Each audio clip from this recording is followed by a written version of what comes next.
Hey everybody, today's lesson is on the percent equation.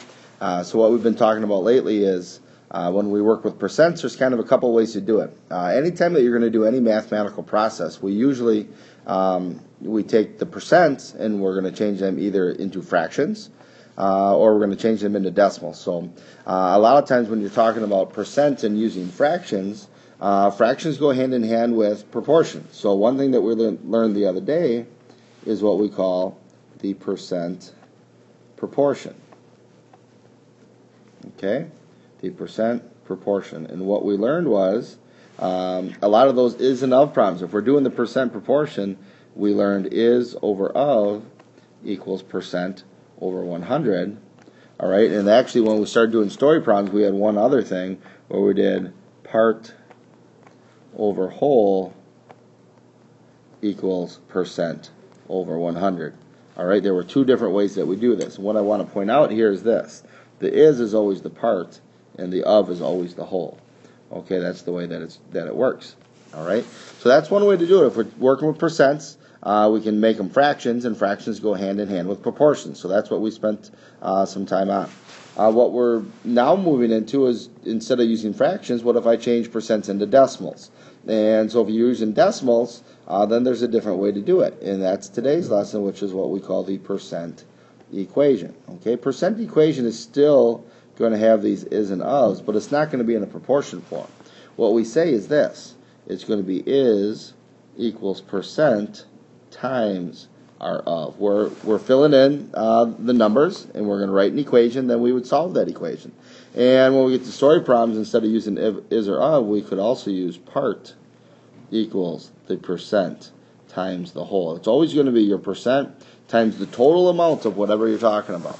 Okay? So the percent equation is what we're focused on today. Okay? So here we go. You should recognize these types of questions, the is and of questions, where they give us a sentence.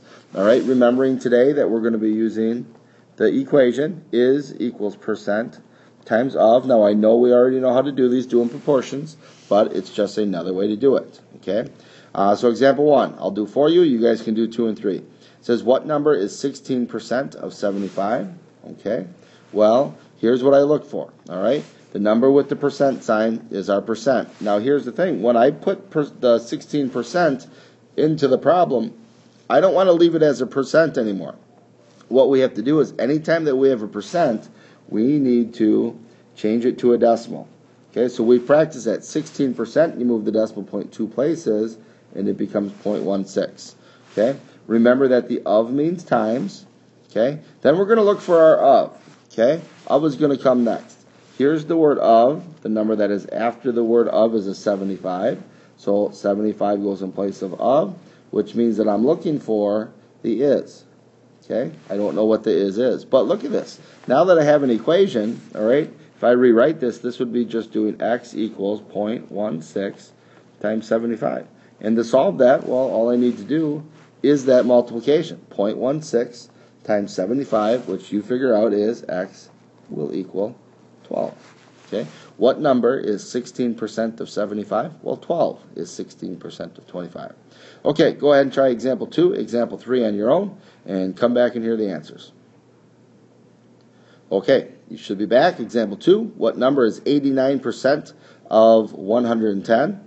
Okay, same type of thing here. If I'm doing my is equals my percent times my of, well, 89% is the percent. Remember, when you put it into the equation, you need to change it into a decimal, 0.89. Okay, here's my of, the number after the word of, 110. Okay, so it becomes 0.89 times 110, and that's going to get me my is, which is what I'm looking for. So we take 0.89 times 110, and we get x equals 97.9. Okay, just by doing that multiplication.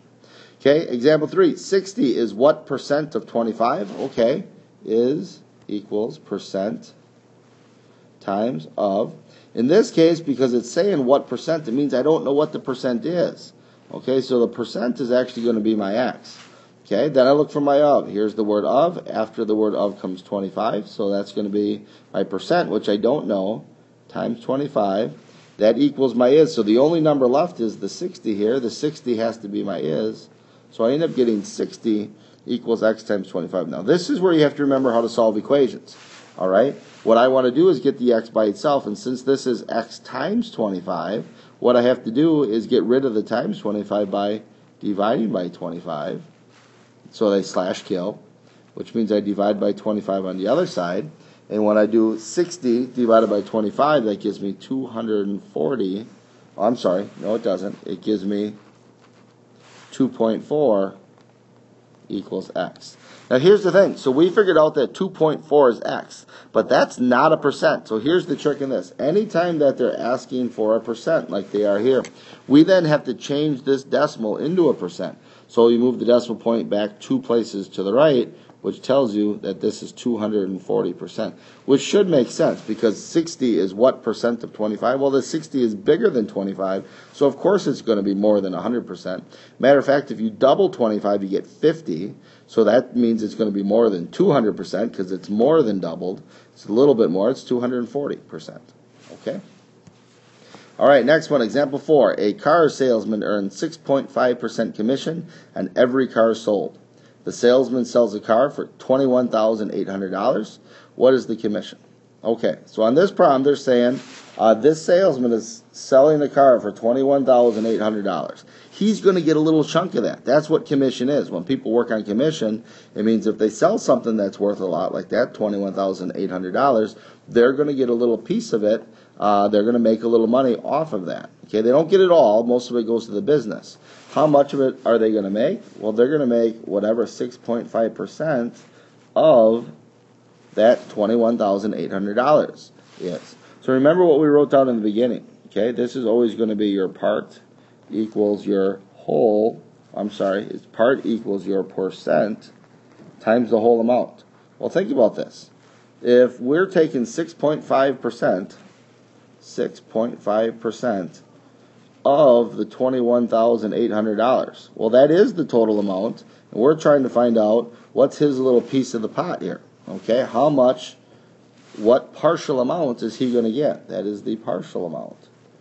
Okay, that's what we're trying to figure out. This is the total. That's the total amount sold. So it's your percent times the total. But remember, anytime that we have a percent like we do here, we have to change it. We don't want it to be a percent. So we're going to have to move the decimal point, which makes this 0.065 times $21,800.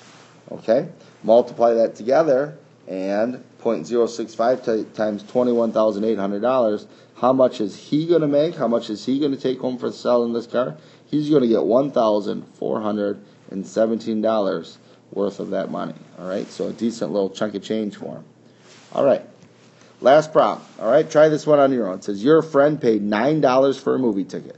This amount was 72% of the total amount your friend spent at the theater. How much money did your friend spend? Okay, so try to set up your equation and then solve it and come back and hear the answer. Okay, so what I think about is this. Okay, I'm always thinking about, is it a partial amount or is it a whole amount? Because I know it's part equals my percent times the whole. Okay, well, your friend paid $9. I'm trying to think, well, is this just a little bit of what he paid, or is that the whole amount? Well, it says your friend paid $9. This amount was 72% of the total amount. So it's just a little piece of the total amount that your friend spent. We want to find out how much total he spent. So if the 9 is just a little piece, that means it's our part. Okay, obviously we have our percent, 72%. We're going to go ahead and change that and make it a decimal, and that's going to be times our whole amount, all right? And we can call that any letter that we want. Let's call it W for whole. So it's 0.72 times W. Well, I want to get rid of the times 0.72. I get rid of that to get the W by itself by dividing by 0.72, and they slash kill. Divide by 0.72.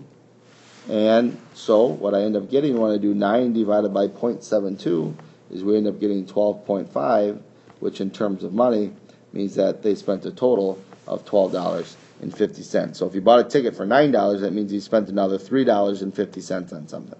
Okay, that's our lesson for today.